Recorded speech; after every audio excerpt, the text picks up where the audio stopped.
ভাইরে ভাই, রাকিব হোসেন আসলে যে এমন আমি কিন্তু আগে ভাবতেও পারিনি। আসলে আমি ভাবতাম সে আগে অনেক ভালো মানুষ, তুই টাকা পাইছস কই? তুই টাকা চোদাস, তুই কয় টাকা কামাস? কই থেকে টাকা কামাস?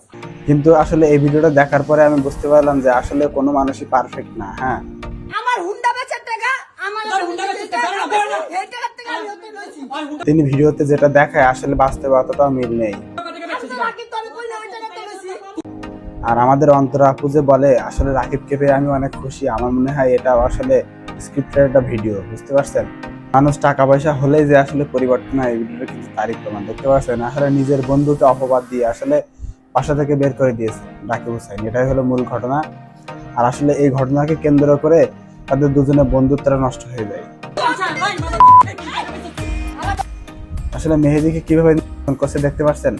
রাকিব হোসেন বাস্তবে এমনই, আসলে তার আসলে ভিডিওর সাথে তার বাস্তব লাইফের কোনো মিল নাই। আসলে টাকা চুরির অপবাদ দিচ্ছে, আসলে আরো কত ক্লাস করছে। আসলে এই ভিডিওটা দেখতে পাচ্ছেন, আপনারা দেখলে অবশ্যই বুঝতে পারবেন যে আসলে রাকিব হোসেনের তার চরিত্রটা কেমন, আসলে সে তার ব্যবহারটা কেমন। আসলে কি বলবো ভাই, আমি এসব কথাগুলো শুনে আমি জাস্ট অবাক হলাম। আসলে রাকিব হোসেনের মতো মানুষ আসলে তার বন্ধুর সাথে এমন আচরণ করতেছে।